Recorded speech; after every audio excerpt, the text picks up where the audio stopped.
So hey guys, this is our brother Hrithik मेघवानी। Welcome back to my YouTube channel. Guys, आज हम लोग बात करने वाले हैं फॉरेन यूनिवर्सिटीज़ में एडमिशन के बारे में। अगर आप किसी प्राइवेट कॉलेज में जाने की सोच रहे हो, 15, 20, 25 लाख रुपए वहाँ पे डालने की सोच रहे हो, तो मैं बोलूँगा ये वाली वीडियो ज़रूर से पूरी देखना। बहुत इंपॉर्टेंट वीडियो होगी आप लोगों के लिए। एंड आज की वीडियो में मैं आपको बताऊंगा कि free of cost foreign university में जाके एक टॉप की एजुकेशन कैसे ले सकते हैं, कॉस्ट ऑफ लिविंग कितना आता है, क्या भैया हम पार्ट टाइम जॉब करके कॉस्ट ऑफ लिविंग को कवर कर सकते हैं, कौन सी ऐसी कंट्रीज़ हैं जो कि हमें सेलेक्ट करना चाहिए, कौन से एग्जाम्स हैं जो कि हमें देना पड़ेगा, बहुत सारी बातें हैं। तो इंपॉर्टेंट वीडियो है, पूरा देखना। अब यार यहाँ पे सबसे पहले हम समझेंगे कि हम बाहर जाने की क्यों सोच रहे हैं, हमें बाहर क्यों जाना पड़ रहा है। तो कुछ रीजंस है यार। जैसे इंडिया का यार जो एजुकेशन सिस्टम है सबको पता है, हिला हुआ है। ठीक है, IIT NITs के लिए यार मतलब 10 से 15 लाख बच्चे हर साल यार तैयारी करते हैं। उनमें से यार 30 से 40 हज़ार बच्चों को यार वहाँ पे सीट्स मिलती हैं IITs NITs GFTI में कंबाइन करके। बाकी लोग जो हैं, जो इन्होंने मेहनत की होती है, उसके बाद भी उनको किसी प्राइवेट कॉलेज में जाना पड़ता है। तो कुल मिला के सीट्स काफ़ी कम होती हैं इंडिया में। इसके अलावा यार यहाँ पे इंडिया में हम देखें तो यार जो प्राइवेट यूनिवर्सिटीज़ हैं उन्होंने एक प्रकार से यार बिजनेस बना रखा है। ठीक है, 20 से 25-30 लाख रुपए ले लेते हैं। उसके बाद जो प्लेसमेंट्स हमें मिलते हैं वो होते हैं 4 लाख, 5 लाख, 6 लाख एवरेज पैकेज। तो इसलिए यार बच्चों को बाहर जाना पड़ता है। अब बात करते हैं कि बाहर जाने के क्या क्या फ़ायदे हैं। सबसे पहले यार जो आपको फ़ायदा देखने को मिल जाता है, क्वालिटी एजुकेशन। वहाँ पे यार आपको प्रैक्टिकल बेस्ड नॉलेज काफ़ी ज़्यादा मिलता है। इसके अलावा फ्लेक्सिबिलिटी काफ़ी ज़्यादा दी जाती है। फ्लेक्सिबिलिटी का मतलब आपको अटेंडेंस की यार बहुत ज़्यादा दिक्कत नहीं आएगी। वहाँ अपने टीचर्स आप खुद डिसाइड कर सकते हैं। 24/7 लाइब्रेरी एग्जिस्ट मिल जाता है। आप कॉलेज में अपने हिसाब से अलग अलग कोर्सेज़ को सेलेक्ट कर सकते हैं। बहुत सारी फ्लेक्सिबिलिटी दी जाती है। इसके अलावा यार लाइफस्टाइल काफ़ी बढ़िया होता है आपका जो एडमिशन है वो काफ़ी ईजी तरीके से हो जाता है, ज़्यादा दिक्कत नहीं आती है। इसके अलावा यार वाइडर वैरायटी ऑफ कोर्सेज मिलते हैं। भैया इसका क्या मतलब, इंडिया में यार जितने कोर्सेज़ हैं उससे बहुत ज़्यादा कोर्सेज हमें फॉरेन में देखने को मिल जाते हैं। इसका एक और जो बढ़िया चीज़ है कि आपको अगर आप किसी सब्जेक्ट में मेजर कर रहे हैं तो वहाँ पे आप माइनर भी कर सकते हैं। दूसरे सब्जेक्ट में किसी और सब्जेक्ट में इंटरेस्ट है तो वहाँ पे आप माइनर कर सकते हैं। तो बहुत सारे यार ऑप्शंस आपको दिए जाते हैं। इसके अलावा यार आप इंडिपेंडेंट हो जाते हो। आप बाहर जाते हो, आप सब कुछ आपको खुद से करना पड़ता है। आपको रहना वगैरह, खाना वाना सब खुद से करना पड़ता है, जिसके कारण यार आपका जो कॉन्फिडेंस है वो काफ़ी ऊपर चले जाता है। अगर आप यार किसी फॉरेन यूनिवर्सिटी में जाके पढ़ रहे हो तो यार आपको बाहर घूमने की यार बहुत सारी अपॉर्चुनिटीज़ मिल जाती है। आपको दुनिया देखने की अपॉर्चुनिटी मिल जाती है। सपोज़ अगर आप जर्मनी में जा रहे हैं तो आप आसपास की कंट्रीज़ जो हैं, पोलैंड हो गई, बहुत सारी कंट्रीज़ हैं, वहाँ पे आप घूमने के लिए जा सकते हो। तो कुल मिला के एक्सप्लोर करने को ज़्यादा मिलेगा। नेक्स्ट पॉइंट जो आता है, बाहर का जो एजुकेशन सिस्टम है फॉरेन यूनिवर्सिटीज़ में, वो यार प्रैक्टिकल स्किल्स के ऊपर थोड़ा ज़्यादा फोकस करता है। अगर यहीं पे हम इंडिया में बात करें तो थोड़ा सा यार थ्योरेटिकल ज़्यादा है। अगर हम देखते हैं यार, हमें ऐसे असाइनमेंट्स दिए जाते हैं जिनका हमारी पढ़ाई से कोई लेना देना नहीं होता है। हम लोग यार इधर उधर से छाप के दे देते हैं एंड बाद में हम देखते हैं कि वही 2-3 महीने बाद कॉलेज में एक ट्रॉली आती है जहाँ पे बहुत सारे असाइनमेंट्स जाते हैं रिसाइकल होने के लिए। एंड हम देखते हैं कि ये क्या है। तो ऐसी चीज़ें यार बहुत ज़्यादा होती हैं, है ना, हमारी कंट्री में। एंड बहुत सारे टॉप इंस्टीट्यूट्स भी यार इंडिया में, है ना। ऐसी कोई वो नहीं है कि यार मैं बहुत ज़्यादा बड़ाई कर रहा हूँ, लेकिन जो ट्रू है वो ट्रू है। और हम लोग बात करें कि किस कंट्रीज़ में भैया हमें जाना चाहिए पढ़ने के लिए, तो बहुत सारी कंट्रीज़ हैं यार। इंडिया से बहुत सारी कंट्रीज़ में लोग जाते हैं पढ़ने के लिए। मैं बताता हूँ, जैसे जर्मनी हो गया, USA हो गया, UK हो गया, कनाडा हो गया, Australia, Singapore, Hong Kong, New Zealand and बहुत सारी कंट्रीज़ और हैं जिनमें बच्चे जाते हैं। एंड भैया इन सब में अफोर्डेबल कौन सी है, सबसे ज़्यादा अफोर्डेबल कौन सी है, तो वो है जर्मनी। जर्मनी में यार आपको फ्री एजुकेशन मिल जाती है। भैया क्या इंडिया वालों को भी, बाहर के लोगों को भी? हाँ यार, जर्मनी में अगर आप जाते हैं पढ़ने तो आपको भी फ्री एजुकेशन मिलती है। वहाँ पे यार जितनी भी पब्लिक यूनिवर्सिटीज़ हैं, 300 से ज़्यादा पब्लिक यूनिवर्सिटीज़ है जिनमें आपको फ्री ऑफ कॉस्ट पढ़ाई दी जाती है। ठीक है, जो कि एक बेस्ट पार्ट है। एंड आज के वीडियो में यार मैं जर्मनी के ऊपर थोड़ा ज़्यादा फोकस करूँगा। बहुत सारी कंट्रीज़ और हैं, USA, UK, है ना। वहाँ पे यार आपका जो कॉस्ट ऑफ लिविंग है बहुत ज़्यादा होता है। आपको बहुत ज़्यादा फीस देनी पड़ती है। स्कॉलरशिप्स भी मिलती है, लेकिन अल्टीमेटली आपको बहुत ज़्यादा खर्चा करना पड़ता है। जर्मनी एक ऐसा ऑप्शन है जो कि यार किसी भी मिडिल क्लास फैमिली के बजट में आ सकता है, अगर आप वो चाहे तो। अगर आप प्राइवेट कॉलेज इंडिया का अफोर्ड कर सकते हैं तो आप जर्मनी भी अफोर्ड कर सकेंगे। एंड मैं आपको बताऊंगा कि किस तरीके से आप बहुत ज़्यादा पैसे भी बचा सकते हैं। ठीक है, तो जर्मनी यार आपकी बहुत ही ज़्यादा सही कंट्री है जिसमें आप पढ़ाई के लिए जा सकते हैं। अब यहाँ पे बात करते हैं भैया जर्मनी क्यों, जर्मनी जाने के क्या फ़ायदे हैं। सबसे पहले मैंने आपको बताया 300 से ज़्यादा पब्लिक यूनिवर्सिटीज़ हैं टॉप की, जिनमें आपकी फ़ीस नहीं लगती है। सेकेंड चीज़ यार, अफोर्डेबिलिटी काफ़ी अच्छी है। थर्ड चीज़, अगर आप इंडिया में प्राइवेट यूनिवर्सिटी से कंपेयर करोगे उससे कम में आप जर्मनी में पढ़ाई कर सकते हो। अब यहाँ पे हम बात कर रहे हैं कि भैया यूनिवर्सिटीज़ में फ़ीस नहीं देनी पड़ेगी, तो क्या भैया यूनिवर्सिटीज़ अच्छी होगी? तो यार बहुत टॉप की यूनिवर्सिटीज़ हैं, है ना। ऐसा नहीं है कि आपसे फ़ीस नहीं ले रहे हैं तो पढ़ाई ऐसी वैसी होगी, नहीं, ऐसा नहीं है। बिल्कुल गलतफहमी में मत रहना। अब बात करते हैं यार कितना खर्चा हमारा आने वाला है, कॉस्ट ऑफ लिविंग वगैरह सब कुछ। सबसे पहले एक चीज़ ध्यान रखनी है कि आपकी फ़ीस नहीं लगती है, लेकिन यहाँ पे सेमेस्टर कंट्रीब्यूशन है जो कि 50 यूरो से लेकर 350 यूरो तक है, जो कि आपका हर सेमेस्टर लगेगा। डिपेंड करता है अलग अलग यूनिवर्सिटीज़ के हिसाब से। तो 20 से 25-30 हज़ार रुपये आपके हर सेमेस्टर में लगते हैं, जो कि उतने ज़्यादा नहीं है। इसके अलावा इसके साथ साथ आपको पब्लिक ट्रांसपोर्ट फ्री मिल जाता है ना, तो आप बढ़िया जर्मनी एक्सप्लोर कर सकते हो, कोई दिक्कत नहीं है। इसके अलावा लिविंग एक्सपेंस की बात करें तो जर्मनी में यार जो लिविंग एक्सपेंस है वो 700 से लेकर 1000 यूरो के बीच में आता है हर महीने।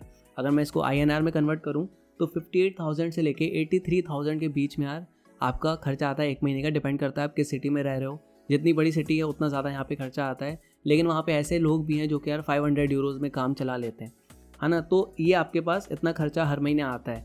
भैया पढ़ाई फ्री है लेकिन लिविंग एक्सपेंस तो देना पड़ेगा। हाँ, लेकिन मैं बोलता हूँ यहाँ पे एक तरीका और है, जैसे आप लिविंग एक्सपेंस अपना खुद यहाँ पे निकाल सकते हैं। बात करते हैं कैसे। इससे पहले यार भैया क्या लिविंग एक्सपेंस में हमें स्कॉलरशिप नहीं मिलती है। जर्मन एकेडमिक एक्सचेंज वेबसाइट पे जाके यार आप लोग वहाँ पे अप्लाई कर सकते हैं। बहुत ज़्यादा बच्चों को नहीं मिलती है, लेकिन फिर भी चांसेस रहते हैं। अब यहाँ पे हम लोग पार्ट टाइम जॉब्स के बारे में बात करते हैं। तो जर्मनी में यार आप इजीली पार्ट टाइम जॉब्स करके अपने एक्सपेंस यहाँ पे कवर कर सकते हैं, प्लस उससे ज़्यादा ही कमा सकते हैं। यहाँ पे मिनिमम 800 यूरो तक तो आपको एक महीने में इजीली मिल जाते हैं। आपका खर्चा अगर 500-600 यूरो है तो आप 200-300 यूरो और बचा भी लोगे, है ना। तो ये कुछ चीज़ें। अब भैया पार्ट टाइम जॉब्स किस तरीके की हमें मिलती हैं। आपको यार शॉप्स वगैरह में जॉब मिल जाती है ना। आपको बहुत सारे क्लोथिंग स्टोर में मिल जाएगी, आप डिलीवरी वगैरह कर सकते हैं। तो भैया ये तो बहुत ऐसे काम हो गए नहीं यार, वहाँ पे सारे कामों को एक जैसा रिस्पेक्ट किया जाता है। तो ये बिल्कुल मत सोचना कि भैया हम डिलीवरी कर रहे हैं ये वो। यहाँ पे आपको 10 यूरो पर आवर के हिसाब से एवरेज दिया जाता है। अगर आपके जैसे वीक में आप 20 घंटे काम करते हैं तो 800 यूरो महीने का ऐसे ही हो गया। एंड हॉलीडेज़ में आप 40 आवर्स पर वीक तक भी काम कर सकते हैं। तो यार एक्सपेंस जो है आप खुद ईजिली कवर करते हैं। 80 से 85% जो लोग हैं बाहर जा रहे हैं रह रहे हैं, वो लोग यार इसी तरीके से अपना खर्चा चलाते हैं। तो 800 यूरो के आसपास आप मिनिमम जर्मनी अगर आप जा रहे हैं तो आप पार्ट टाइम जॉब से कमा सकते हैं। आपका जो लिविंग एक्सपेंस होगा पर मंथ का वो आपका होगा करीबन 700 से लेकर 1000 तक, डिपेंड करता है आप कहाँ पे रह रहे हैं। बहुत सारे लोग ऐसे हैं जो कि 500 से 600 यूरो में भी काम चला लेते हैं। अब यहाँ पे हम और सिंपल तरीके से समझते हैं। आपके पास जो ट्यूशन फीस है वो आपकी फ्री हो गई है। सेकेंड चीज़, सेमेस्टर कंट्रीब्यूशन 50 से 350 यूरो के बीच में, मैक्स टू मैक्स यहाँ पे 30,000 तक जाता है एक सेमेस्टर का, वो हम दे सकते हैं। फिर उसके बाद आता है हमारा लिविंग एक्सपेंस, जो कि मैंने बताया 700 से 1000 यूरो तक रहता है, 58,000 से 83,000 के बीच में। ये हो गया आपका लिविंग एक्सपेंस। हमने लिविंग एक्सपेंस के बारे में बात कर ली। पार्ट टाइम जॉब्स करके हम लिविंग एक्सपेंस निकाल सकते हैं। अब यहाँ पे एक डाउट आ रहा होगा कि भैया सेमेस्टर कंट्रीब्यूशन तक हमने पैसे जोड़ लिए, हमने यहाँ पे जो लिविंग एक्सपेंस है 2-3 महीने का अपने साथ रख लिया, उसके बाद हम वहाँ पे जाके जॉब ढूंढ के जॉब स्टार्ट कर देंगे। अब यहाँ पे एक जो चीज़ आती है ब्लॉक्ड अकाउंट। ब्लॉक्ड अकाउंट यार यहाँ पे आपको 10,332 यूरोज़ उस ब्लॉक्ड अकाउंट में जमा करने पड़ते हैं, जो कि करीबन 8.6 लाख के आसपास होने चाहिए। ठीक है, तो अगर हम बात करें 10 लाख तक अगर आपके पास पैसे हैं ऑलरेडी तो आप जर्मनी जाने के लिए तैयार हैं। ब्लॉक्ड अकाउंट भैया नेसेसरी क्यों है? वहाँ पे यार ऐसा माना जाता है कि अगर आप बाहर से पढ़ने आ रहे हैं तो कम से कम 1 साल का जो लिविंग एक्सपेंस है वो तो आपके पास होना चाहिए। ठीक है, तो आपके पास 8-10 लाख रुपए हैं तो आप ब्लॉक्ड अकाउंट ओपन करा के जर्मनी जा सकते हो। अब ज़रूरी नहीं है कि आपने ब्लॉक्ड अकाउंट में पैसे डाले तो आपको पैसे निकालने ही है, नहीं। वहाँ पे जाके आप 1-2 महीने में अपनी जॉब ढूंढेंगे, जॉब से सारे पैसे निकालेंगे अपने लिविंग एक्सपेंस के, एंड ब्लॉक्ड अकाउंट को उसके बाद टच भी नहीं करेंगे। वो जो आपके पैसे वो आपके पास रहेंगे, वो पैसे आप वापस भी ले सकते हैं। तो ऐसा कोई वो नहीं है कि आपको ब्लॉक्ड अकाउंट से पैसे निकाल के उड़ाने हैं। वहाँ पे आप जाके जॉब ढूंढेंगे, उसके बाद जो भी पैसा आप जॉब से लेंगे वो आप लिविंग एक्सपेंस में यहाँ पे खर्च करेंगे। तो कुल मिला के आपके पास 10 लाख करीब रुपए हैं, तो आप जर्मनी के लिए तैयार हैं। एंड जरूरी नहीं है कि 10 लाख ही आपके खर्च होंगे, आप बचा भी सकते हैं वहाँ पे पार्ट टाइम जॉब करके। तो ये तो हो गई बात हमारी जर्मनी की। भैया आप जर्मनी का ही क्यों बता रहे हो? क्योंकि यार ये बहुत ही अफोर्डेबल ऑप्शन है। मैंने यार जब पोल डाला था तब मुझे बहुत सारे बच्चों ने मैसेज करके बोला कि भैया हम लोग ना बहुत ज़्यादा फीस अफोर्ड नहीं कर पाएंगे, हाँ ना, हम 50 lakh rupees tuition fees and living expense नहीं अफोर्ड कर पाएंगे। तो आप ऐसा ऑप्शन बताना जो कि अफोर्डेबल हो। जैसे हम प्राइवेट कॉलेज में जाने की सोच रहे हैं तो उसकी बजाय हम जर्मनी चले जाएँ। ठीक है, तो इसलिए यार मैं जर्मनी के ऊपर थोड़ा ज़्यादा यहाँ पे फोकस कर रहा हूँ। अगर आप चाहते हैं USA कनाडा तो मुझे बताओ, मैं उसके ऊपर भी बनाऊँगा। अब एक और चीज़ यहाँ पे जो समझनी है, क्या भैया हम जर्मनी जाएंगे तो सीधे हमारी बैचलर स्टार्ट हो जाएगी, हमारी कॉलेज स्टार्ट हो जाएगी? नहीं, उससे पहले आपको 1 साल का फाउंडेशन कोर्स करना पड़ता है जिसका नाम है स्टूडेंट कॉलेज। अब यहाँ पे ये समझना है कि अब ये नेसेसरी, हाँ यार ये नेसेसरी होता है आपका फाउंडेशन कोर्स। भैया क्या हम बिना इसको देके डायरेक्ट बैचलर डिग्री कंटिन्यू नहीं कर सकते? कर सकते हैं, ऑप्शन है, मैं बताता हूँ। सपोज आपने 1 साल कॉलेज इंडिया में कर रखा है एंड आप उसी फील्ड से रिलेटेड जर्मनी में जाके पढ़ाई करना चाहते हैं, तो आपका जो फाउंडेशन है कोर्स जो आपको जर्मनी में जाके 1 साल का करना पड़ेगा वो स्किप हो जाएगा, आपकी डायरेक्ट बैचलर डिग्री स्टार्ट हो जाएगी। दूसरा केस होता है अगर आपने IIT JEE Mains and advance clear कर रखा हो। क्लियर मतलब आपके पास रैंक हो, भले अच्छी रैंक नहीं हो, लेकिन अगर आपने क्लियर कर रखा है तब भी आप 1 साल का जो फाउंडेशन कोर्स है वो स्किप करके डायरेक्ट अपनी बैचलर डिग्री स्टार्ट कर सकते हैं।